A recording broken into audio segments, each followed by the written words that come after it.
अमृत वेले में मेरी बेटी की आइज़ में कुछ प्रॉब्लम हो गई थी और बड़े बड़े सेंटर फॉर साइट ने, RK आई क्लिनिक ने, सब ने बोला कि सर्जरी ही होगी है। और वो मैंने किया जनवरी में, पूरा पूरा 1.25 महीना किया, 40 डेज़। और उससे उसकी आंखें बिल्कुल ठीक हो गई। आज वो बिल्कुल ठीक है, आंखों में कोई प्रॉब्लम नहीं है, कोई सर्जरी नहीं हुई, कोई मेडिसिन नहीं हुआ, कुछ नहीं हुआ। अगर आप मेरी डायरी देखेंगे 1999 की, तो हर पेज पे मैंने लिख रखा है जय गुरु जी। मेडिकल तो हुई बहुत सारी चीज़ें, लेकिन सबसे बड़ा सपना मेरा गुरु जी ने, जिसके बारे में आपने सोचा भी नहीं था कि सोचा भी नहीं था, फ्यूचर ये होगा। हाँ, चाहती थी बस अंदर। मैं उस टाइम पे लोगों से डरने लगी थी, लोगों का सामना नहीं करना चाहती थी, लोगों से बात नहीं करना चाहती थी। तो वो गुरुजी ना ने मुझे इतना मजबूत बना दिया कि आज मुझे किसी से डर नहीं लगता।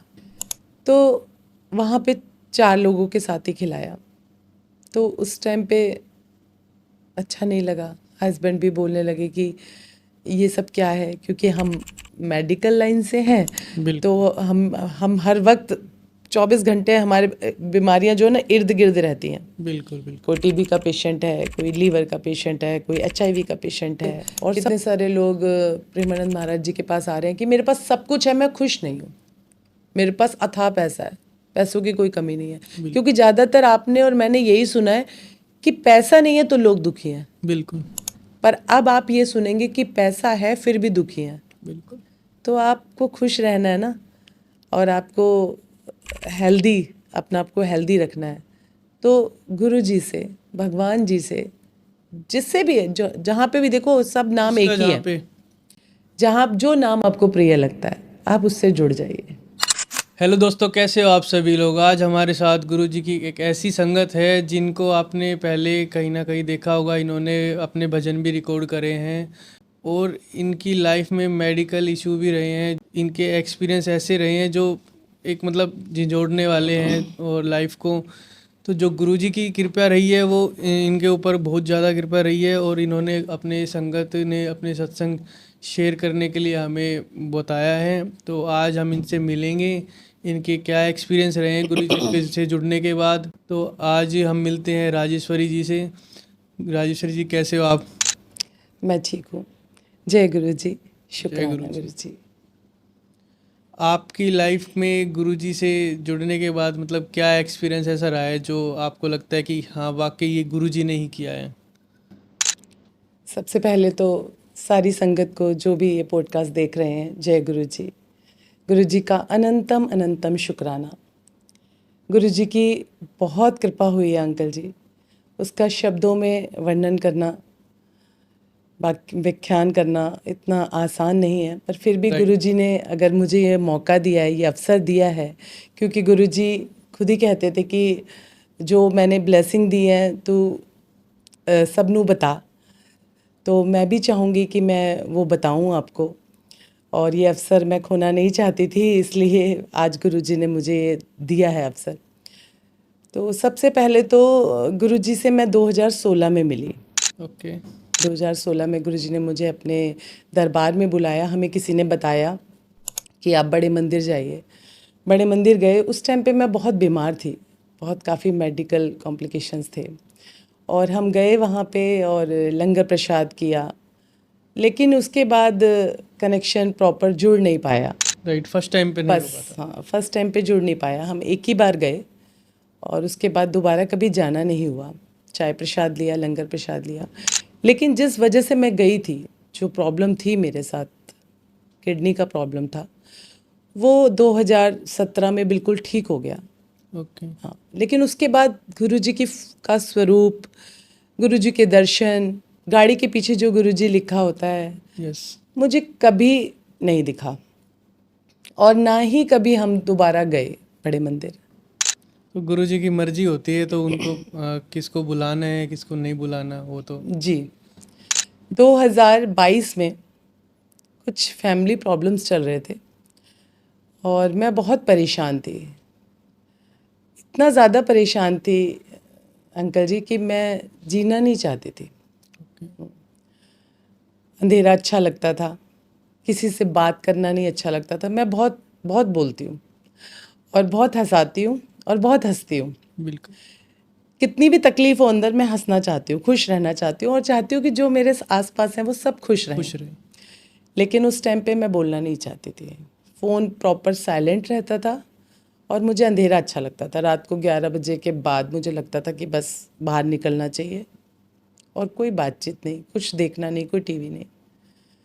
उस टाइम पे मुझे एक आंटी जी मिले और उन्होंने बोला कि एक सत्संग है और आप वहाँ चलो। मैंने बोला मैं इन गुरुजी के यहाँ गई हुई हूँ, मुझे नहीं जाना, अच्छा। आप जाइए। तो उन्होंने बोला नहीं, तेरे को बहुत प्रॉब्लम है, तू चल एक बार, तुझे बहुत अच्छा लगेगा। काफ़ी एजेड आंटी थी। मैंने बोला नहीं आंटी, मुझे नहीं जाना, आप क्यों ज़बरदस्ती कर रहे हो। वो मेरे पास बैठी हुई थी मेरे घर में उस टाइम ओके। पे। लेकिन उन्होंने मेरे को मतलब इतना ज़बरदस्ती किया। और मैंने सुना है अंकल जी कि गुरुजी के यहाँ पे उनकी मर्ज़ी के बिना कोई नहीं जा सकता, राइट। ऐसा मैंने सुना। और गुरुजी ने मुझे बुलाना था और गुरुजी ने मुझे सत्संग में बुलाया। हमारी सोसाइटी में ही सत्संग था। मैं वहाँ गई। पहले दिन ही मैं कृष्ण भगवान को बहुत मानती हूँ। पहले दिन ही गुरु जी का जो येलो येलो कलर का स्वरूप है, येलो कलर की जो पोशाक है वो था और ऐसे हाथ रखे वाला। मैं कंटिन्यूसली उसको देखती रही और मुझे ऐसा लगा कि मेरे कृष्ण जी बांसुरी बजा रहे हैं ओके। वहाँ उनके दरबार में। उनके दरबार में। और इतनी संगत बैठी हुई थी, पूरा जो हॉल था वो फुल था, लेकिन मेरे आंसू बहते रहे, आंसू निकलते रहे और कुछ भी नहीं लग रहा था कि कोई मुझे देख रहा है, कोई नहीं। मैं सिर्फ गुरुजी को देख रही थी। मतलब गुरुजी को आप देख रहे थे, आपके आंसू निकल रहे थे आंसू निकल रहे थे बिना किसी वजह, आपने कुछ ऐसा। जी। ये 30 नवंबर 2022 की बात है। ओके। शाम का सत्संग था 4 से 6 और मैं चार बजने के मतलब 4 बजने में 5-10 मिनट थे पहले ही चली गई थी। पूरा सत्संग मिला मुझे। लंगर प्रसाद खाने की कोई इच्छा नहीं थी क्योंकि अंदर से मन नहीं करता था, लेकिन उन्होंने बोला कि ये छोड़ना नहीं है, ये आपको पूरा खाना है। कुछ रूल्स नहीं पता थे। फ़ोन साइलेंट, मैं मैक्स में हूँ तो मेरे पेशेंट्स के फ़ोन आते हैं तो मुझे फ़ोन उठाने होते हैं, लेकिन वो उस भी टाइम मेरा फ़ोन साइलेंट रहता था। मैं कोई पेशेंट से बात नहीं करना चाहती थी, कुछ मुझे अच्छा नहीं लगता था। मैंने फ़ोन भी साइलेंट पे था और लंगर प्रसाद आया तो मैंने बोला मुझे नहीं खाना, मैं सिर्फ ऐसे अच्छा लग रहा है बस मुझे। बोले नहीं, ये छोड़ना नहीं, ये खाना है। लंगर प्रसाद भी गुरुजी ने उस दिन मुझे छोले कुलचे खिलाए, लंगर प्रसाद भी पूरा खाया और सत्संग ख़त्म हुआ। और पहले दिन ही उन्होंने मेरा नंबर ले लिया, जिसे ब्रॉडकास्ट में गुरुजी के ग्रुप में जोड़ दिया गया। हम घर आ गए। घर आने के बाद मेरी बेटी है 16 इयर्स की, वो भी मेरे साथ थी और घर आके वो मेरे से बोलने लगी, मम्मी आज मुझे ना बड़ा अच्छा लगा।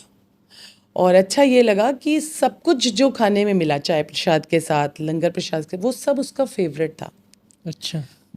ये वाले गुरुजी के यहाँ तो खाने के लिए बड़ा अच्छा अच्छा मिलता है, बिल्कुल अब बिल्कुल। की बार जब सत्संग होगा ना हम चलेंगे।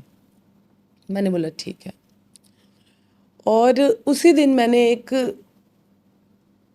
डायरी में लिखा कि मैं ऐसे ऐसे गुरुजी के यहाँ गई 30 नवंबर का दिन, और मैं कृष्ण भगवान को बहुत मानती थी और मैंने गुरुजी को बांसुरी बजाते हुए देखा। उन्हीं रूप में देखा। मेरे 2 चैनल हैं, एक राजेश्वरी सिंह के नाम से और एक मेरे प्यारे गुरुजी के नाम से। मेरे प्यारे गुरुजी पे ज़्यादा पोस्ट मैंने नहीं डाली है, लेकिन उस पर ये सत्संग लिखा हुआ है मैंने। अगर मेरे डिस्क्रिप्शन में जाएंगे तो मैंने ये लिखा हुआ है कि मेरे को गुरुजी ने पहली बार कैसे जोड़ा। राइट। उसके बाद 30 नवंबर के बाद उनके घर में 3 सत्संग लगातार थे, 29, 30, 31 दिसंबर। उनका मेरे पास फ़ोन आया, सॉरी इससे पहले क्या हुआ है, जब अगले दिन ग्रुप में जोड़ दिया गया तो ग्रुप में हमेशा मैसेज आते थे, वो पूरी रात से ही शुरू हो जाते थे, जय गुरु जी, शुक्राना गुरु जी, जय गुरु जी, शुक्राना गुरु जी। तो जय गुरु जी तो मुझे समझ में आता था, लेकिन मैं बोलती थी ये शुक्राना, शुक्राना क्या है? क्योंकि हम लोग ना इंसान शुक्राना नहीं करते भगवान का। कभी नहीं करते। कितना कुछ भी मिल जाए शुक्राना नहीं करते, बस यही बोलते रहते हैं कृपा करो और दो, मांगने में और लगे दो, रहते हैं। और दो, और दो। शुक्राना करना अगर मुझे सिखाया तो वो गुरुजी ने सिखाया। शुक्राना मैसेज मैंने उसको 5-6 डेज बाद ना एग्जिट मार दिया। यानी कि क्या है, मेरा फ़ोन भर जाता है, एक ही बात आती रहती है, शुक्राना गुरुजी, शुक्राना गुरुजी। लेकिन उन अंकल ने ना, उनको लगा शायद बाय मिस्टेक हो गया है, उन्होंने फिर से जोड़ लिया मुझे। फिर से जोड़ लिया तो मैं भी लिखने लगी। मैं क्या करती थी, सुबह सुबह उठते ही ना एक जय गुरु जी शुक्राना। एक मैसेज आप छोड़ देते थे। जब 29, 30, 31 के तीनों मैसेज थे तो 29 को सुबह हमारे पास फ़ोन आया उन्हीं अंकल जी का, और उन्होंने कहा कि आज ना अपनी बेटी को पहले भेज देना, वो ना सारा जो फूलों से गुरु जी को सारा सजाते हैं ना, डेकोर। हाँ, वो सारा रिमझिम करेगी। तो मैंने कहा ठीक है, और मुझे अंदर से चाह होने लगी कि मुझे जाना है। जो चाह नहीं थी वो एक बार जुड़ने के बाद हो गई मुझे। और मैंने रिमझिम को बोला कि आप पहले चले जाना, मैं बाद में आऊँगी। उसने बोला नहीं मम्मी, इकट्ठे चलेंगे। हम लोग 3:30 पे ही वहाँ पहुँच गए। इसने गुरुजी की रंगोली वगैरह सजाई, फूलों से गुरुजी को सजाया, और मैंने फिर वही देखा कि मेरे कृष्ण जी बांसुरी बजा रहे हैं। फिर मुझे लगा कि मेरे गुरुजी और मेरे कृष्ण जी अलग नहीं हैं, एक ही हैं, एक ही हैं। उन्होंने एक ही उसमें दर्शन दिए, और उस दिन कनेक्शन बहुत ज़्यादा जुड़ गया। उस दिन जय गुरु जी, शुक्राना गुरु जी, जो भी संगत आए पहले से ही शुक्राना गुरु जी। 29, 30, 31 तीनों दिन के सत्संग मैंने अटेंड करे। उसके बाद फर्स्ट वीक में वो डुगरी जा रहे थे। मुझे गुरु जी ने पहली बार दोबारा से बड़े मंदिर नहीं बुलाया, सीधा डुगरी बुलाया। हम लोग डुगरी के लिए, उन्होंने बोला कि बस जा रही है आंटी, आप चलेंगे? मैंने बोला नहीं, अभी मैं वहाँ नहीं जा सकती, पर मैं बड़े मंदिर जाऊँगी। हमारा शाम को बस निकलनी है 8 बजे, और 5 बजे तक कोई प्रोग्राम नहीं था। ना मैंने उनको कोई पेमेंट किया था जाने के लिए, ना मैंने उनको हाँ किया था। सडनली प्लान बन गया एकदम से।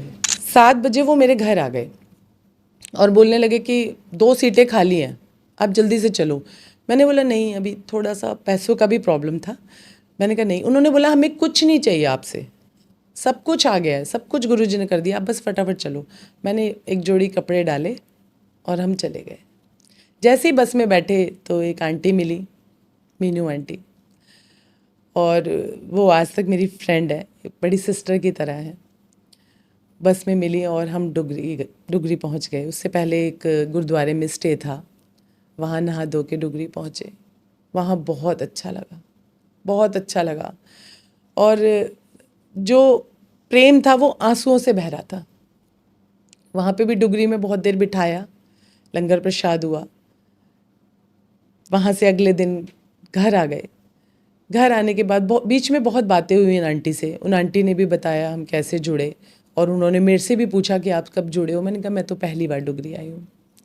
जब हम घर आ गए तो अंदर से रहा नहीं गया। संडे का दिन था, संडे को हम रात को घर आते हैं। मंडे को ही मैंने इसको बोला बेटी को कि मुझे बड़े मंदिर जाना है, और हम बड़े मंदिर चले गए। तो ऐसे ही मतलब एक ही वीक में डुगरी और बड़े मंदिर तो ये दोनों के दर्शन हुए हमें। जो ओल्ड एज आंटी जो थी उन्होंने ही आपको डुगरी लेके गई?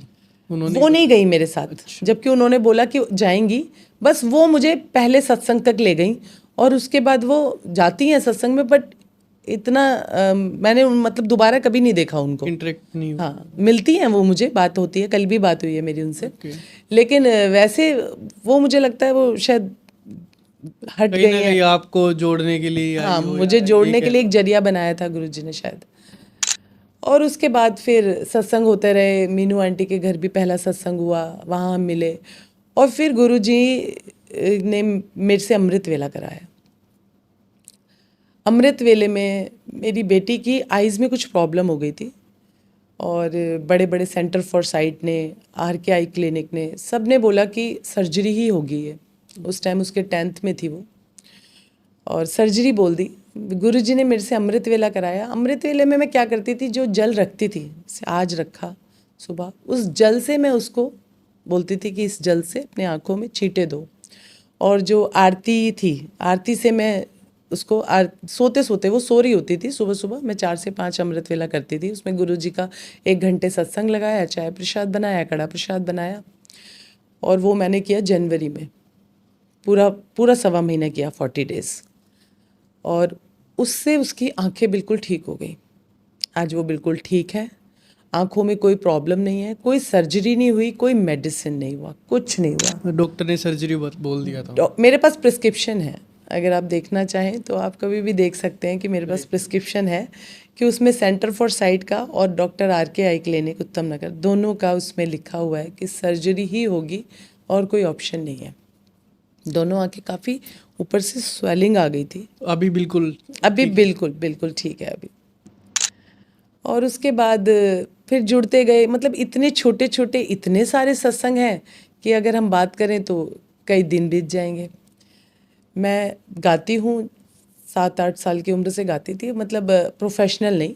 मंदिर में गए, वहाँ पे आंटी लोग गा रहे हैं तो मैंने भी बोल दिया मुझे भी एक भजन गाना है, और गाने का बहुत शौक़ है। चाहती हूँ कि अंतिम सांस भी लूँ तो गाते समय लूँ और गाती रहूँ हमेशा। गाना कभी बंद नहीं होना चाहिए। तो आपने भजन वगैरह भी गाए हैं काफ़ी गुरुजी के? मैंने ऐसे प्रोफेशनल नहीं गाए। प्रोफेशनल अगर सिंगर बनाया अभी तो वो मेरे गुरुजी ने बनाया। उसके बाद उसकी आंखें ठीक हुई, अमृत वेला हुआ बहुत अच्छे से। और अमृत वेले में शिवरात्रि वाले दिन सुबह सुबह मीनू आंटी मेरे घर में गुरुजी के चरण लेके आई शिवरात्रि वाले दिन सुबह सुबह। और पूरे साल 2023 के पूरे साल के जो फंक्शन होते हैं, जो बड़े बड़े फंक्शन होते हैं गुरुजी के बड़े मंदिर में, वो सारे गुरुजी ने मुझे अटेंड करवाए। एक भी मिस नहीं हुआ। चाहे वो बैसाखी हो, चाहे वो समाधि दिवस हो, वो गुरुजी का जन्मदिन हो 7 जुलाई को, वो गुरु पूर्णिमा हो, एक भी चीज़, लोहड़ी हो, कुछ भी मिस नहीं हुआ। न्यू ईयर से लेकर और दिसंबर तक, दोबारा न्यू ईयर तक गुरुजी ने मुझे सारे बड़े फंक्शंस में बड़े मंदिर बुलाया। मेरे घर में भी मुझे बड़ी इच्छा थी कि मेरे घर में सत्संग हो, तो वो बड़े लेवल पे तो नहीं हुआ अभी तक कि बहुत सारी संगत आए, लेकिन छोटे लेवल पे कि जो हमारा फ्रेंड सर्कल है छोटा, उस पे बहुत बार हुआ, बहुत बार हुआ। बहुत बार गुरुजी ने संगत के चरण डलवाए। और छोटी छोटी चीज़ें, जैसे अब आज मैं यहाँ आई हूँ तो शाम को मैं कड़ा प्रसाद बना के गुरुजी का 1 घंटे का सत्संग लगा के, ये होता रहा। देखो, सत्संग तो छोटा हो बड़ा हो, ज़्यादा संगत आए कम आए, जी वो मैटर नहीं करता, बस आपके भाव होने चाहिए गुरुजी में। जी। और भजन गाने का बहुत मन था। सबसे बोलती थी क्या कभी मेरा भजन यूट्यूब पे आएगा, कभी मैं स्टूडियो में गाऊंगी, ऐसे मेरा बहुत मन करता था, लेकिन कभी नहीं हुआ। और एक दिन ऐसी लैब में बैठी हुई थी अपनी, और महीना था मई का, 26 मई का दिन था, और किसी से बात हो रही थी, म्यूजिशियन से किसी से बात हो रही थी जो मेरे साथ ढोलक प्ले करते हैं, उनसे बात हो रही थी। तो मैं उनको बोल रही थी कि कभी कोई अगर कोई स्टूडियो वाला हो ना कुछ तो मुझे बताना, मेरा बड़ा मन करता है भजन रिकॉर्ड करने का। तो उन्होंने बोला ठीक है, अगर कुछ होगा ना तो मैं दीदी आपको ज़रूर बताऊंगा। मैंने कहा ठीक है। थोड़ी देर बाद ही उनका फ़ोन आया, आप अभी लैब में हो? मैंने कहा हाँ मैं लैब में हूँ। मंगलवार का दिन था शायद, और आपके पास ना कोई आ रहा है, ये बोल के उन्होंने फ़ोन काट दिया। थोड़ी देर बाद उन्हीं का फ़ोन आया जो मेरे पास आने वाले थे। उन्होंने कहा हम आपकी लैब के बाहर हैं। मैंने कहा आ जाइए अंदर। अंदर आ गए और बोलने लगे कि सुनाओ कुछ, अचानक से सुनाओ कुछ। तो मैंने जो मुझे भजन याद थे मैंने सुना दिए। उन्होंने बोला कल ये एड्रेस है, आप ना कल स्टूडियो आ जाना। मैंने बोला मेरी आवाज़ आप ये तो बताइए कि स्टूडियो के लिए बनी है कि नहीं बनी है, क्योंकि मैं तो ऐसे ही गाती हूँ, बचपन से गाती जा रही हूँ। जहाँ पे 4-5 लेडीज़ गा रही होती हैं मैं जाती हूँ, उनको बोलती हूँ लाओ ढोलक दे दो, 2-4 भजन गाए, अपने घर आ जाती हूँ। बोले नहीं आप कल स्टूडियो तो आ जाना। नेक्स्ट डे वेडनेसडे था, सुबह सुबह उनका कॉल आया कि आप आज नहीं कल थर्सडे को आना। मैंने कहा ठीक है। मैं थर्सडे को चली गई स्टूडियो। स्टूडियो था सागरपुर में, स्टूडियो सागरपुर में था, और हम गए वहाँ पे, मैं और मेरी बेटी चले गए। उन्होंने जी सीधा मुझे स्टूडियो, मुझे नहीं पता था किस टाइप के माइक होते हैं, कैसे गाना होता है, कैसा स्टूडियो होता है, कोई आइडिया नहीं था, कोई आइडिया नहीं था। ना मैं कभी गई, ना मुझे कोई आइडिया था। मैं वहाँ गई, उन्होंने बोला जी गाइए, सीधा मेरे आगे माइक लगा दिया, बोला कि गाइए।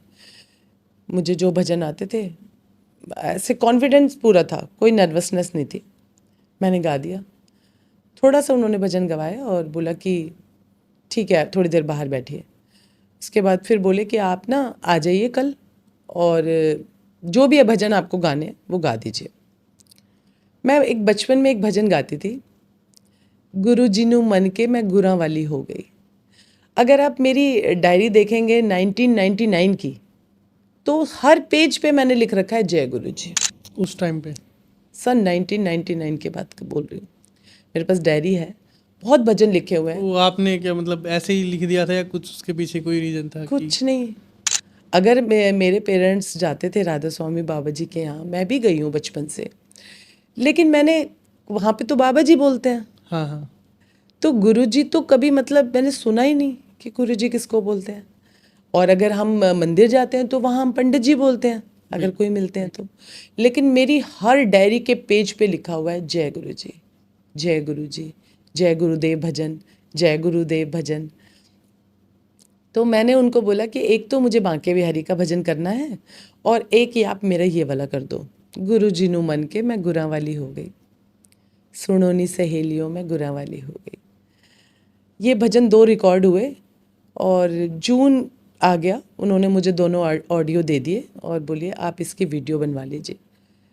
जून था, लगभग 20 जून के आसपास की बात होगी, और मैंने बोला कि गुरुजी का तो बर्थडे आ रहा है 7 जुलाई, तो मुझे तो कुछ गुरुजी के बर्थडे का करना चाहिए। मैंने उनको फ़ोन किया कि अगर मैं अभी गाना करूं, क्योंकि 20 जून है और गुरुजी का बर्थडे 7 जुलाई का, तो हमें 1 जुलाई तक कुछ डालना है।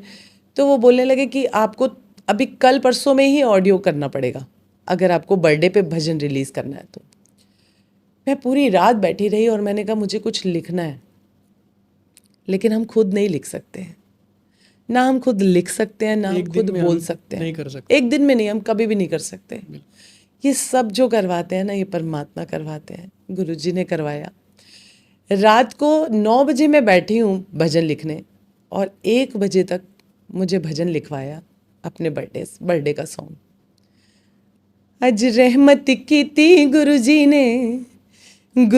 ने मेरे गुरुजी ने, अज दिन खुशियां दा आया, सब देण वधाइयां आणगे, गुरुजी दा जन्म दिन आया, सब देन वधाइयां आणगे। ये भजन मैंने पूरा लिखा और मेरे पास कोई नहीं था, बेटी थी। मैंने उसको बोला मैंने ये लिखा है, सुनो कैसा है। मम्मी बहुत अच्छा है। हम अगले दिन स्टूडियो पहुंच गए। भजन लिखते लिखते भी मैं रो रही थी कि ऐसा कैसे हो सकता है। ठीक है, मैं बचपन से गाती थी पर लिखा तो कभी नहीं था कुछ, लिख कैसे सकती हूँ, मैं राइटर थोड़ी ना हूँ। लेकिन गुरुजी ने कहाँ से शब्द लिखवाए मैं नहीं जानती। हम स्टूडियो चले गए, मैंने उनको बोला ये भजन रिकॉर्ड करना है। मैंने बोला ठीक है। पहले डम्मी देनी होती है, जैसे अभी गाया ऐसी डम्मी दी और उन्होंने बोला 3-4 डेज में आपका म्यूज़िक रेडी हो जाएगा, आप आ जाइएगा।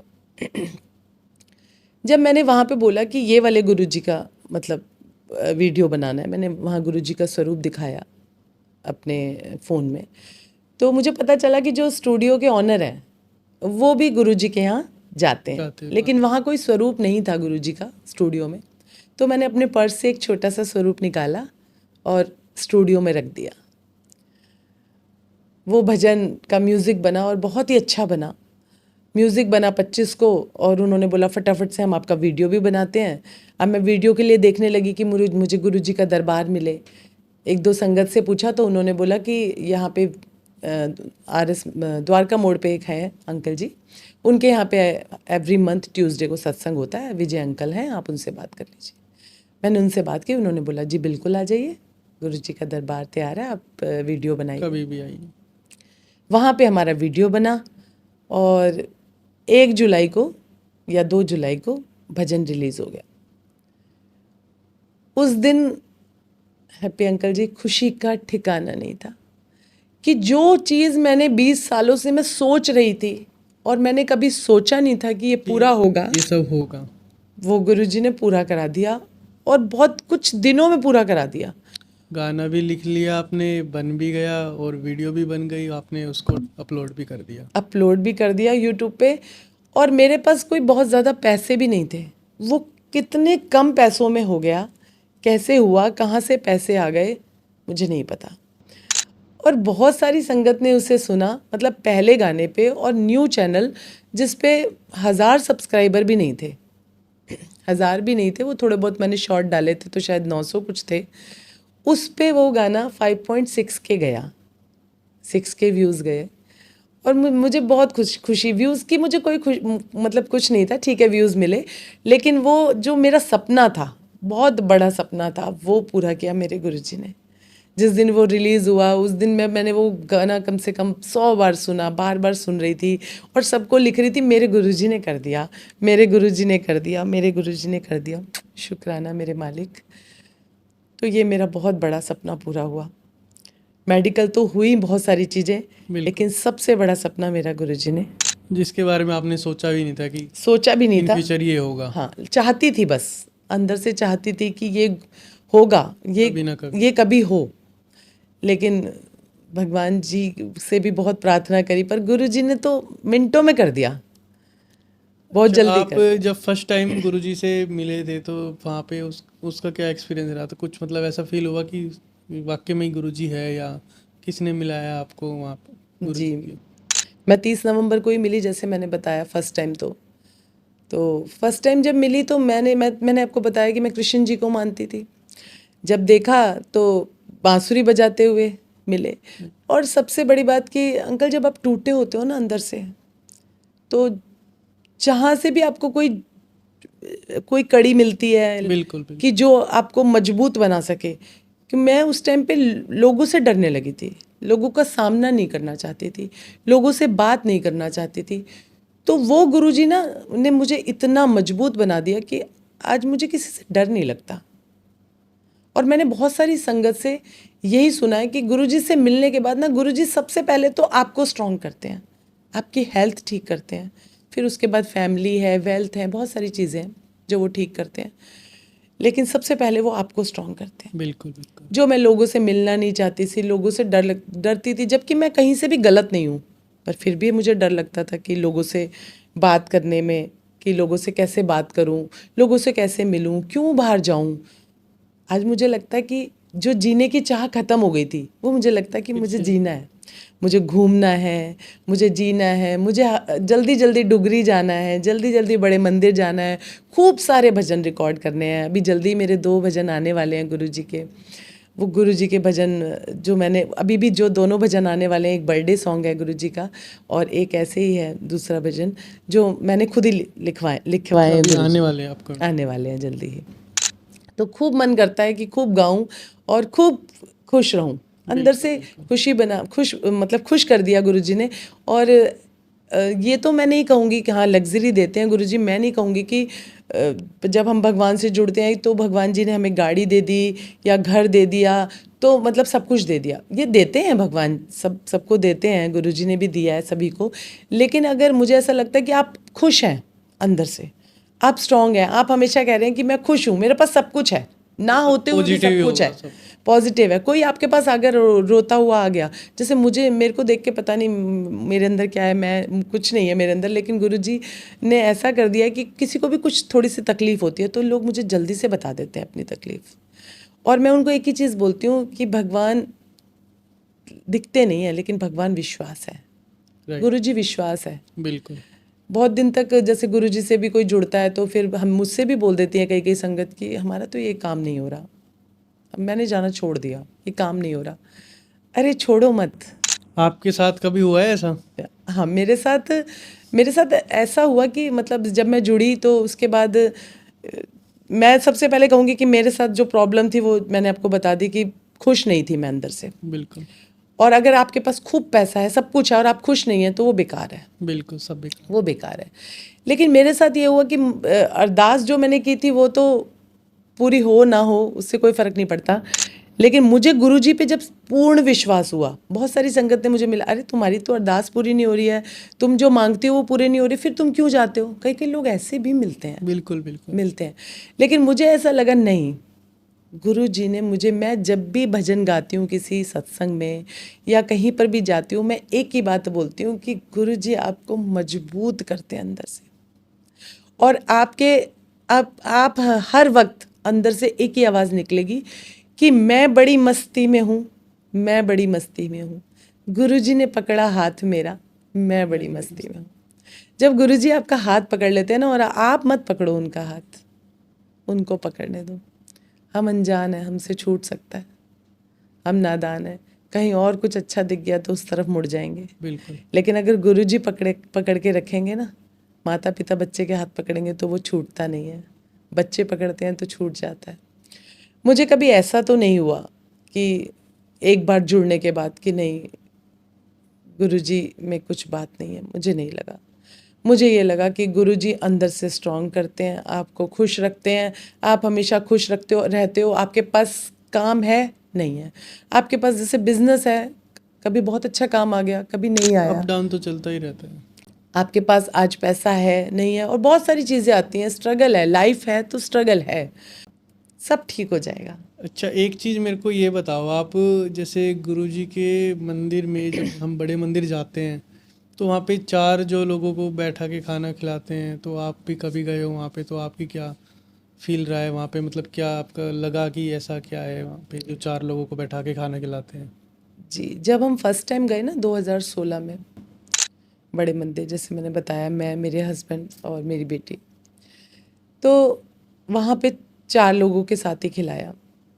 तो उस टाइम पे अच्छा नहीं लगा। हस्बैंड भी बोलने लगे कि ये सब क्या है, क्योंकि हम मेडिकल लाइन से हैं, बिल्कुल। तो हम हर वक्त 24 घंटे हमारे बीमारियां जो है ना इर्द गिर्द रहती हैं। बिल्कुल बिल्कुल। कोई टीबी का पेशेंट है, कोई लीवर का पेशेंट है, कोई एचआईवी का पेशेंट है, और सब बड़ी बड़ी बीमारियां, बिल्कुल। सिर्फ फीवर कफ कोल्ड एंड कफ नहीं है।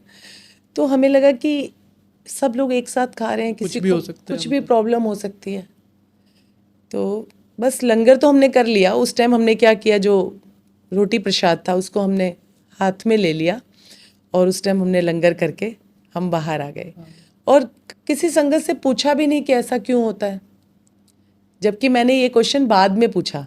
जब मैं 2022 में गई तब मैंने पूछा है। उसका जवाब तब मिला आपको? एक आंटी जी खड़े थे बाहर, मैंने बोला नहीं, उसका जवाब मुझे वैसे बहुत सारे सत्संग में मिल गया था। जब मैंने यूट्यूब पे बहुत सारे सत्संग सुने, जो गुरुजी के टाइम पे जो संगत थी उनके सुने, हमने बताया। तो मुझे मिल गया था जवाब। लेकिन मैंने फिर भी वहाँ पूछा, जब जैसे ही बड़े मंदिर से बाहर निकलते हैं तो सेवादार खड़े हुए थे, मैंने उनसे पूछा कि ये जो 4 लोगों को एक साथ खिलाते हैं ऐसा क्यों? तो उन्होंने बोला कि गुरुजी के यहाँ पे ना, चाहे वो आपका ड्राइवर हो, चाहे वो प्राइम मिनिस्टर हो, चाहे वो आपकी मेड हो, चाहे वो आप खुद हैं, सब इक्वल हैं। राइट। गुरुजी ने सबको बोला कि आप मेरे दरबार में कोई बड़ा या छोटा नहीं है, आप एक हो। ये तो हमने बनाया इंसान ने बिल्कुल। कि हमारी मेड है तो उसके बर्तन अलग कर दो। अगर कोई कोई बड़ा आदमी आ जाए, चाहे वो है उसी कास्ट का, लेकिन उसके बर्तन हम अलग नहीं करते, बिल्कुल, उसको ये हम तो सोफे पे इंसानों ही की बनाई बिठाते हुई हैं। चीज़ें हैं। लेकिन आपको ये और किसी मंदिर में भी नहीं मिलेगा, मतलब ऐसा कि भाई इक्वालिटी की सबको एक साथ खिलाया जा रहा है। वहाँ पे भी मैंने देखा है कि वीआईपी होता है कि दूसरे, लेकिन मैंने गुरुजी के यहाँ पे, हो सकता है कि लाइन से उसको दूसरी लाइन से निकाल दिया जाए, लेकिन लंगर प्रसाद सबको एक साथ देते हैं। वो मुझे अब बहुत अच्छा लगता है। अब ऐसा लगता है कि जिस दिन फेस्टिवल होता है, पैकिंग थाली मिलती है, तो ये क्यों मिल गई? जो अंदर वाली ब्लेसिंग थी ना, जो 4 लोगों के साथ लंगर प्रसाद करने में मिलती है, वही ब्लेसिंग मिलनी चाहिए थी। अब मुझे मेरे ऐसा को लगता है। ये भी लगता है कि मतलब मेरे को थोड़ा पता चला कि मतलब जो आपने वीआईपी वाली बात बोली, तो उसमें क्या है कि अगर कोई वीआईपी है तो वो मंदिर के बाहर तक है। जी जैसे उन्होंने मंदिर में एंट्री ली तो सब इक्वल है। जी। तो ये एक चीज़ है छोटी सी। मैं बोल रही हूँ ना, हो सकता है भाई कि वीआईपी हैं तो ठीक है। देखो वीआईपी हैं तो उनको थोड़ा सा आप जो आपकी कॉमन जो लाइन है उसके उसके साथ ला भी नहीं सकते, क्योंकि रश हो जाता है, बिल्कुल। लोग देखने के लिए आने लगते हैं, तो उनको अलग लाइन से ले जाते होंगे। लेकिन मैंने लंगर प्रसाद में कभी नहीं देखा कि कोई लाइन, हाँ जो एजेड हैं, जो नहीं नीचे बैठ सकते, उनके लिए चेयर्स लगी होती हैं, वो चेयर्स पे बैठ जाते हैं, कोई प्रॉब्लम है तो। लेकिन ऐसे कभी नहीं देखा कि उधर उस हॉल में वीआईपी लोग लंगर कर रहे हैं और बाकी जो नॉर्मल संगत है, ऐसा कभी नहीं देखा। बहुत अच्छा लगा। सबसे ज़्यादा होता है कि साइलेंस होता है, बिल्कुल। गुरुबाणी चलती रहती है। गुरुद्वारे में भी मैं बचपन से जाती थी, चाहे वो बंगला साहब हो, आनंदपुर साहिब हो, अमृतसर हो जाना हो। आई थिंक गुरुजी के बड़े मंदिर के अलावा भी जितने भी मंदिर हैं, कोई भी भगवान का ले लो, अगर आप उसमें जा रहे हो तो आप सब कुछ छोड़ के और उसको कनेक्ट करने की ट्राई करो कि मैं भगवान से कनेक्ट कर पा रही हूँ। जी, यही होना चाहिए। लेकिन इतना शोर शराबा होता है, प्रॉपर कोई अरेंजमेंट नहीं होता लाइन से जाने का। तो गुरुजी के यहाँ पे चाहे 5 लाख लोग हों, चाहे 10 लाख लोग हों, कभी ऐसा लगा ही नहीं कि पीछे से धक्का आ रहा है। कैसे अरेंजमेंट हो जाता है, ऐसा तो नहीं है वहाँ संगत शोर कम आती है। शराबा। शोर शराबा बिल्कुल नहीं होता, साइलेंस होता है। जब वहाँ बैठते हैं, अच्छा, हमें घर पे रहता है कि अगर 1 मिनट भी फ़ोन स्विच ऑफ है तो कैसे काम चलेगा। बिल्कुल। और मैं किसी भी सत्संग में चली जाऊँ, मैं 2 घंटे अपना फ़ोन नहीं देखती। जो कॉल आनी होती है वो गुरुजी व्हाट्सएप पे करा देते हैं, पेशेंट अपना आप व्हाट्सएप पे डिटेल शेयर कर देते हैं, या नहीं भी करते तो वो बाद में कॉल कर लेते हैं। लेकिन मुझे बिल्कुल नहीं होता कि मैं बार बार अपना फ़ोन देखूं। और कनेक्शन ना तभी जुड़ सकता है, आप भगवान के साथ तभी जुड़ सकते हो जब आप दुनिया के ख्यालों से थोड़ा सा दूर रहोगे। अगर वहाँ बैठ के भी हमें अपने घर का ख्याल आ रहा है, अपने फ़ोन का आ रहा है कि मेरे फ़ोन में कुछ चैट तो नहीं आए होंगे, कुछ इम्पोर्टेंट तो नहीं होगा, कॉल तो नहीं आई। तो भगवान से इम्पोर्टेंट ज़्यादा कुछ भी नहीं है। आई थिंक सब कुछ छोड़ के। सब कुछ छोड़ के जुड़ के देखो, वो अपना आप सब कुछ कर देंगे। कनेक्शन अगर बनाना है, अगर बात करनी है, फिर गुरुजी से हुआ कि टेलीपैथी, कि गुरुजी आपके सवालों के जवाब देते हैं, तो हाँ देते हैं, देते हैं। ये बात सच है। ये बात सच है, गुरुजी आपके सवालों के जवाब देते हैं। आप कोई भी सवाल करिए, लेकिन शर्त वही है कि आपको जुड़ना पड़ेगा। अब आप जल्दी जल्दी पूछ रहे हो गुरुजी ऐसे ऐसा हो जाएगा, तो ऐसे नहीं, आप बैठिए उनके पास, बात करिए। बातें शेयर आपके करिए। पास दिन में समय नहीं है, आप रात में बैठ जाओ, शाम में बैठ जाओ, और पूरे दिन की दिनचर्या बता दो। आज गुरुजी मैंने ये किया, आज मैंने ये किया, अब ये वाली प्रॉब्लम है, इसको क्या करना चाहिए, तो वो आपको सोल्यूशन बताएंगे कि ऐसे करना चाहिए। और वो हल भी होता है। वो हल भी होता है, लेकिन वो तभी होगा कि आप बैठोगे और भाव आप रखोगे आप। विश्वास करोगे। विश्वास। कभी कभी ऐसा होता है कि जैसे कुछ नहीं हो रहा है तो हम सोचते हैं कि चलो किसी पंडित जी से पूछ लेते हैं। राइट। देखो, मेरी ये पर्सनल है, मैं किसी को कुछ नहीं बोल रही हूँ, मेरी पर्सनल सोच है कि आपको प्रेजेंट तो कोई भी बता देगा, बिल्कुल। लेकिन पास्ट और फ्यूचर ये कोई नहीं बता सकता। बिल्कुल। ये अगर सिर्फ बता सकते हैं तो मेरे परमात्मा बता सकते हैं, मेरे गुरुजी बता सकते हैं। ये उनको पता है कि आपके साथ आगे क्या होना है। आगे होने वाली चीज़ किसी को नहीं पता। बिल्कुल। और प्रेजेंट भी कोई कैसे बता सकता है। चलो ठीक है, थोड़ा बहुत बता दिया, सब नॉर्मल बता देते हैं कि हाँ जी आप ऐसे परेशान हो, आपकी लाइफ में स्ट्रगल चल रहा है, तो किसकी लाइफ में नहीं चल रहा, वो तो सबकी में होता है, किसकी छोटे लाइफ हो में बड़े हो। स्ट्रगल नहीं चल रहा है।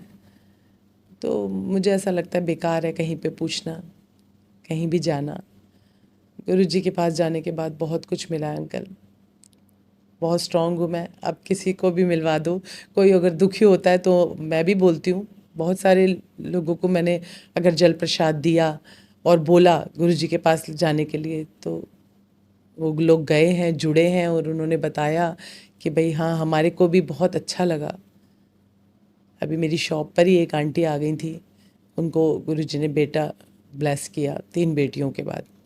तो मुझे बोलने लगी कि मेरा बड़ा मन करता है गुरुजी के यहाँ जाने के लिए, और गुरुजी का कोई सत्संग हो तो बताना। तो मैंने 1-2 सत्संग बताए तो वो आई। एक था कि मेरी फ्रेंड के घर में एक बच्चा, 18 साल का बच्चा छत से गिर गया था 3 मंजिल से। बचने की कोई उम्मीद नहीं थी और मणिपाल में एडमिट था। उन्होंने मुझे फ़ोन किया, काफ़ी रो रही थी। वो शिव जी को मानती हैं, जल चढ़ाने जाती हैं डेली मंदिर। लेकिन मैंने उनको बोला कि मैं आपको एक जल प्रसाद दूं। ये बात है उस टाइम की जिस टाइम मैं अमृत वेला कर रही थी, तो आप क्या उनको पिला सकते हैं। तो उन्होंने बोला वो आईसीयू में है, आईसीसीयू में है मणिपाल हॉस्पिटल में, और पता नहीं जाने देंगे। मैंने कहा मैं तभी दूंगी कि आप अगर उनकी बॉडी पे भी आप लगा सकें। तो उन्होंने बोला ठीक है हम ज़रूर करेंगे। तब तक बच्चे को होश नहीं था और 3 दिन हो गए थे गिरे हुए। मैं जल प्रसाद वही वाला जो घर में रखती थी गुरुजी का लॉकेट स्वरूप डाल के, वो दे के आई उनको, और वो लेके गए। उन्होंने डॉक्टर से बोला कि भाई हमें ये जल है से भोले बाबा का, और हमें ऐसे ऐसे करना है। तो डॉक्टर ने परमिशन दे दी कि भाई आप करिए। और उनका 2 से 3 घंटे बाद मेरे पास फ़ोन आया कि बच्चे को होश आ गया। होश आ गया। बच्चे को होश आ गया। आज मैं उस बच्चे से मिली भी हूँ, और बच्चा बिल्कुल ठीक है। 2023 में फरवरी में गिरा था वो, और वो बच्चा बिल्कुल ठीक है, बातचीत इतने करता ऊपर है। से गिरने के बाद इतनी चोट तो ऊपर से आती गिरने है, के बाद बहुत लेकिन सारी बोन्स में फ्रैक्चर था उसके, बिल्कुल लेकिन आज वो बच्चा बिल्कुल ठीक है। तो मुझे नहीं पता कि वो क्या मानते हैं, लेकिन जल प्रसाद मैं दे के आई थी, तो मेरे गुरुजी की तो कृपा हुई। और मैंने कहीं ना बोला कहीं भी, तो लगता है कि ब्लेसिंग्स रही होंगी। जी मैंने बोला भी आके घर आके कि गुरुजी आपने जल प्रसाद दिलवाया है, अब लाज रखना, अब लाज रखना। क्योंकि जब हम अपने भगवान के लिए बोलते हैं ना कि मेरे भगवान ये कर सकते हैं, ये कर सकते हैं, तो हमें होता भी है कि चाहे हमारे साथ हो ना हो, लेकिन दूसरे के साथ हो जाए, ताकि मैं कह सकूँ देखा ये मेरे गुरुजी ने किया है। तो सच में उन्होंने भी मुझे बोला कि बहुत बहुत शुक्रिया। तो मैंने भी उनको बोला कि आप एक बार ज़रूर बड़े मंदिर जाना, बड़े मंदिर में मेरे गुरुजी का शुक्राना करके आना। और अब कुछ भी होता है ना, चाहे बेटी का रिज़ल्ट आए या मेरा कोई भी गाना आए, चाहे वो हफ्ते में आए, 15 दिन में आए, महीने में आए, तो मुझे लगता है कड़ा प्रसाद बना के गुरुजी का शुक्राना करो और फटाफट से बड़े मंदिर भागो, ये क्योंकि बड़े लेकिन मंदिर में जो पॉजिटिविटी है ना। बिल्कुल बिल्कुल, बट ये जैसे आपने बताया आप ये सब चीज़ें कर पा रहे हो, तो आप कर रहे हो, लेकिन हम बताना चाहेंगे कि जितनी भी गुरुजी की संगत है, अगर आपसे ये चीज़ें नहीं हो रही कि बड़े मंदिर नहीं जा पा रहे, तो कोई भी स्वरूप लो गुरुजी का, उसके आगे आप अपना शुक्राना करो, देन ऑल ओके। जी बिल्कुल। नहीं, बहुत सारे लोग मेरे से पूछते हैं, जैसे संगत मिल जाती है, शॉप पे आ जाते हैं या हम सत्संग में जाते हैं, तो बोलते हैं कि यार बड़े मंदिर बहुत दूर है, या एजिड लोग हैं बिल्कुल नहीं जा नहीं पाते। जा पाते। तो मैं उनको यही बोलती हूँ कि आप नहीं जा पा रहे, कोई बात नहीं। और कई बार गुरुजी के मैसेज भी आ जाते हैं, तू बड़े मंदिर नहीं आ पा रही है ना, टेंशन ना ले। अच्छा, हाँ, तो आप घर में बैठिए, ये मैं सारी संगत के लिए भी कहूँगी, आप घर में बैठिए, गुरुजी का स्वरूप रखिए, कड़ा प्रसाद बनाइए, गुरुजी को कड़ा प्रसाद बहुत पसंद है। गुरुजी के लिए चाय प्रसाद बनाइए, चाय प्रसाद के साथ आप कुछ भी रख सकते हैं, और 1 घंटे का सत्संग लगाइए। आप 1 घंटे का सत्संग भी नहीं लगा सकते, आप शुक्राना लगाइए, आप अरदास लगाइए, अरदास करिए, और वो कड़ा प्रसाद फैमिली मेम्बर्स में बांट दीजिए, आसपास आपके नेबर हैं आप उसमें बांट दीजिए, तो भी वो आपको बड़े मंदिर जैसा ही लगेगा। अगर आप शांति से बैठते हैं ना, चाहे आप अपने ऑफिस में बैठें, जैसे अभी मैं ऑफिस जाऊंगी, तो मैं ऑफिस में मेरे 1 घंटे कंटिन्यूसली शब्द चलते हैं, बिल्कुल ऑफिस में चलेंगे, घर पे सुबह उठते ही 5:30 बजे जैसे ही उठती हूँ, मेरे कंटिन्यूसली शब्द चलते हैं, गुरुबाणी चलती हैं।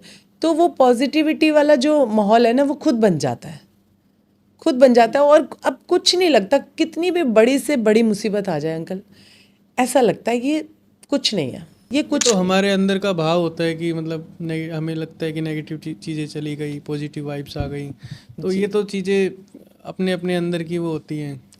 अब जी कोई बाहर से आएगा उसको सुनेगा तो उसको लगेगा कई बार, कुछ ऐसे लोग भी हैं उनको लगे कि भाई ये तो क्या सुन रहे हाँ हैं, क्या बिल्कुल, ऐसे क्या बजा रखा है, या बिल्कुल। मंदी आवाज़ कर दो या आप इसको बंद कर दो, हाँ हाँ तो बोलते, इरिटेट भी हो जाते हैं। इरिटेट भी हो जाते हैं। तो वही बात है कि सबका आपको, अपना अपना है। सबका अपना अपना, आपको क्या अच्छा लग रहा है। बिल्कुल लेकिन मैं तो ये कहूँगी कि अगर आपको खुश रहना है, अभी आप देखिए कितने सारे लोग प्रेमानंद महाराज जी के पास आ रहे हैं कि मेरे पास सब कुछ है, मैं खुश नहीं हूँ, मेरे पास अथाह पैसा है, पैसों की कोई कमी नहीं है। क्योंकि ज़्यादातर आपने और मैंने यही सुना है कि पैसा नहीं है तो लोग दुखी हैं, बिल्कुल पर अब आप ये सुनेंगे कि पैसा है फिर भी दुखी हैं। बिल्कुल तो आपको खुश रहना है ना, और आपको हेल्दी, अपना आपको हेल्दी रखना है, तो गुरु जी से, भगवान जी से, जिससे भी है, जो जहाँ पे भी देखो सब नाम एक जिसका ही जहाँ है, पे जहाँ जो नाम आपको प्रिय लगता है आप उससे जुड़ जाइए। आप उससे जुड़ेंगे ना तो कनेक्शन अपना आप बन जाएगा, अदरवाइज आप दुनिया में खोए रहेंगे तो हाँ इसने बता दिया उसके पास चले गए, फिर उसके मुश्किल है। दूसरे ने बता दिया किसी और के पास चले गए। तो मुश्किल है। और हम जो छोटी छोटी खुशियाँ ना दूसरों में ढूंढते हैं, कोई आ गया, किसी ने कहा चल आज घूमने चलते हैं, मार्केट चलते हैं, तो हम खुश हो गए। चल यार आज कोई मूवी देखने चलते हैं, मूवी लगाते हैं चल, तो हम खुश हो गए। किसी ने 2 बातें बोल दी तो हम दुखी हो गए। ऐसा नहीं होगा गुरुजी से मिलने के बाद। फिर कोई कुछ भी बोले, कुछ भी करे, फर्क नहीं फर्क पड़ता। नहीं पड़ा। बहुत सारे लोग आपको चढ़ता देखकर कि आप ऊंचाइयों पे चढ़ रहे हैं या आप कुछ टांग खींचने की कोशिश करते हैं, कुछ अच्छा कर रहे हैं, तो लोग खुश नहीं होते हैं, कुछ नहीं। लेकिन आपको फ़र्क नहीं पड़ता। बहुत सारे लोग कुछ बातें भी बोल जाते हैं, जब आप प्रोग्राम कर रहे हैं तो आप लेट नाइट भी आते हैं, बिल्कुल जब आप भाई डिवोशनल प्रोग्राम कर रहे हैं तो ज़्यादातर जो सत्संग तो मैंने अभी तक नहीं किए, लेकिन सुंदरकांड हो गए, सुंदरकांड मैं करती हूँ, राम जी के भजन हो गए, भजन संध्या हो गई, माता रानी के कीर्तन हो गए, जागरण हो गए, तो उसमें हम लेट नाइट भी आते हैं। तो कि अब लोगों के तो अपने अपने बातें हैं, तो हमें अब मुझे अब कोई फ़र्क ही नहीं पड़ता। जिसको जो बोलना है बोलता है। जिसको जो बोलना है जो बोलो, जिसको जो करना है वो करो, मैं खुश हूँ। बस गुरुजी मेरा हाथ पकड़े रखें, गुरुजी मुझे बुलाते रहें बड़े मंदिर। बड़े मंदिर मैं इसलिए बोल रही हूँ कि बड़े मंदिर आप महीने में जाइए, 2 महीने में जाइए, क्योंकि वहाँ पे जो पॉजिटिविटी है ना, वो सत्संग में, देखिए सत्संग में सब जगह प्रॉपर साइलेंस नहीं होता, बिल्कुल। क्योंकि कुछ लोग देखो सेवादार के थ्रू कराते हैं, मतलब कोई ग्रुप बना हुआ है जो सत्संग करते हैं, और कुछ जो है खुद ही कर लेते हैं। तो हम संगत को बोलते भी हैं ना कि आप आंटी अपना फ़ोन साइलेंट कर लीजिए, एक इम्पॉर्टेंट कॉल है, एक इम्पॉर्टेंट, तो हम उतना नहीं बोल। लेकिन बड़े मंदिर में एक रूल्स बने हुए हैं, बिल्कुल। प्रॉपर रूल्स हैं, वो आपको फॉलो करने ही पड़ेंगे। तो वहाँ पे थोड़ा सा ज़्यादा अच्छा फील होता है। नहीं, करना भी चाहिए। हाँ, ताकि मैनेजमेंट बना रहे, चीजें मैनेजमेंट बना रहे। वहाँ पे भी कई बार हम देखते हैं कि कोई सेवादार से कि अंकल जाने दीजिए ना यहाँ से, तो मुझे ऐसा लगता है नहीं, वो अपनी ड्यूटी कर रहे हैं। बिल्कुल। और उसको जब सारे लोग फॉलो करेंगे ना, तभी वो प्रॉपर तरीके से मैनेजमेंट हो पाएगा। जो आज हम बोल रहे हैं कि इतना रश होने के बाद भी वहाँ पे पता नहीं चलता कि आप कैसे निकल जाते हैं। बिल्कुल। कभी कोई धक्का मुक्की आज तक देखा नहीं, कभी कोई न्यूज़ में नहीं आया कि धक्का मुक्की है। तो बस तो ये तो सब गुरु जी का मैनेजमेंट सिस्टम है जो कि इतना अच्छा है। जी। अच्छा, आपके साथ कभी ऐसा हुआ है कि मतलब हम इंसान है, लालच तो रहता ही है कहीं ना कहीं कि आज मैं गुरु जी के मंदिर जाऊंगी तो मैं आज ये प्रेयर करूंगी या ये मांगूंगी, ये मांगने के लिए जाऊंगी कि आज मेरे को ये चाहिए, ऐसा कुछ हुआ है आपके साथ? नहीं, कभी नहीं। घर में हुआ हो कभी, आपको लगा हो कि यार मेरे को इस चीज़ की नीड है तो मैं आज गुरु जी को बोलती हूँ कि मेरे को ये चाहिए? नहीं, मैं गुरुजी से हमेशा ये बोलती हूँ कि गुरुजी, मैं अगर मांगूँ तो सिर्फ आपसे मांगूँ, लेकिन मेरे ऊपर जो, मतलब किसी कोई मेरे से मांगने वाला ना आए। बस इतनी कृपा करना कि जो हमारे जो होते हैं ना मंथली, कि ये रेंट देना है, ये इंस्टॉलमेंट पे करनी है, ये बच्चे की फ़ीस देनी है, ये सब आप इजीली करा देना। वैसे मुझे लगता है ये भी नहीं बोलना चाहिए, बिन बोले सब कुछ जानता। तो वो सब कुछ जानते हैं, जो देने की ताकत रखता है वो जानने की भी रखता है, वो जानता है कि आपको क्या चाहिए। पर ये बात भी है कि बच्चा जब तक रोता नहीं है तब तक माँ उसको दूध नहीं पिलाती। बिल्कुल। बच्चा रोता है ना तो माँ को लगता है कि अब भूखा है। हाँ। तो वैसे गुरुजी के यहाँ मैंने यही सुना है कि आप गुरुजी नू मन्नो, मंगो ना। मंगो। लेकिन हम बच्चे हैं तो फिर हम मांगेंगे भी किससे?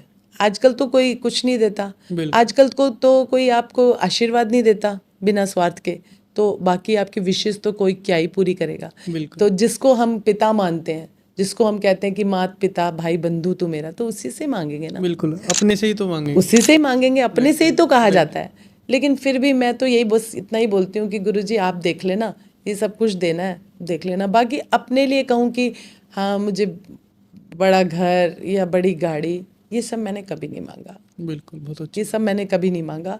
मैं क्या बताऊँ, मैं इतनी खुश हूँ ना गुरुजी से मिलने के बाद, मैं अंदर से खुश हूँ। और कभी कभी दुखी भी होती हूँ, तो जैसे ही गुरुजी के पास जाती हूँ, मत्था टेकती हूँ और ओम नमः शिवाय, शिव जी सदा सहाय, ओम नमः शिवाय, गुरु जी सदा सहाय, जैसे ही ये मंत्र जाप करते हैं तो वो फिर से खुशी आ जाती है चेहरे पे। मैंने अभी तक कभी भी ऐसा कुछ नहीं मांगा अंकल। और एक और बात बताना चाहूँगी अंकल कि मेरा ना एक भजन आया शुक्राना गुरुजी, तो वो हमने द्वारका मोड़ पे ही वीडियो किया उसका। और वो अंकल से मेरी बात हुई, विजय अंकल से, कि आप चोला ना चेंज कर दीजिएगा गुरुजी का। तो लेकिन उनको कहीं जाना पड़ गया और वो चोला चेंज नहीं कर पाए। जब हम वहाँ पहुँचे तो हमें पता चला कि चोला चेंज नहीं हुआ, सेम चोले में जो है भजन रिकॉर्ड हो गया, वीडियो बन गया, पूरा वीडियो बन गया। और उसके बाद जब वीडियो मेरे सामने आया तो मैं मतलब अंदर से बहुत उदास थी कि सेम चोले में वीडियो बना है, गुरुजी पहले भी आ चुका है, आपका चोला चेंज होता तो कितना अच्छा लगता, अंदर से मेरे मन में था। लेकिन जब हमने देखा वो, तो गुरुजी के जो स्वरूप थे वो सारे कट गए ऊपर से। पूरा वीडियो में गुरुजी का एक भी स्वरूप सही से नहीं आया। फेस फेस आया ही नहीं किसी में। ओके। तो मैंने उनको बोला कि ये तो कहते ये तो दोबारा बनाना पड़ेगा जी, क्योंकि मेरे अंदर से भी ये चाह थी कि ये वीडियो दोबारा बने, तो वो हुआ ही नहीं। और उसके बाद फिर मुझे किसी ने सजेस्ट किया कि छतरपुर में जन्नत दरबार है, जो सुख सहज अंकल जी चलाते हैं। ओके। जन्नत दरबार है, और वहाँ पे वो भजन रिकॉर्ड हुआ।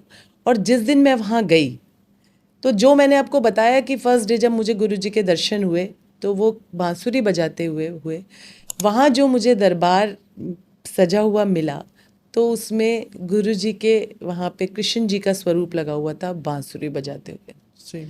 उसमें वो बना पूरा भजन शुक्राना गुरुजी। मैं उसकी 2 लाइनें गाना चाहूँगी। शुक्राना तेरा शुक्राना, शुक्राना कर दिया गुरुजी तेरा, मैं सिमरन कर दिया गुरुजी तेरा। ये भजन जन्नत दरबार में हुआ। मैं तो संगत जी, इस पॉडकास्ट को यहीं पे ख़त्म करते हैं, क्योंकि फिर टाइम ज़्यादा बढ़ जाएगा और वीडियो भी ज़्यादा लंबी हो जाएगी। और आपने जो भी इन्होंने अपने एक्सपीरियंस शेयर किए हैं वो आप ज़रूर सुने, आगे भी शेयर करें। आपके लिए हम ऐसे पॉडकास्ट ज़रूर लेके आते रहेंगे जिसमें गुरुजी के जो एक्सपीरियंस है वो हम आप तक शेयर कर पाएँ। तो अगर आपको ये अच्छा लगा है तो आप लाइक भी करें और शेयर भी करें। और अगर किसी को आंटी जी से मिलना है या फिर उनसे लाइव सत्संग कराने हैं, इनके भजन देखने हैं, तो वो हम डिस्क्रिप्शन में लिंक दे देंगे आपको, तो आप वहाँ से उनका कनेक्ट कर पाओगे। जय गुरु जी, शुक्राना गुरु जी। आपको कुछ बोलना है जी? मैं यही बोलूँगी गुरुजी की प्यारी प्यारी संगत को, जय गुरुजी, शुक्राना गुरुजी। आप गुरुजी पे विश्वास रखिए, गुरुजी एक विश्वास हैं, आप विश्वास रखिए बस, बाकी काम सब अपना आप होते चले जाएंगे। आप इतने स्ट्रांग बन जाएंगे कि वो काम कैसे हो जाएंगे आपको पता भी नहीं चलेगा। आप मेरे गुरुजी के यहाँ जाते रहिए, संगत से मिलते रहिए। जय गुरुजी संगत जी, जय जय गुरुजी। गुरु जी।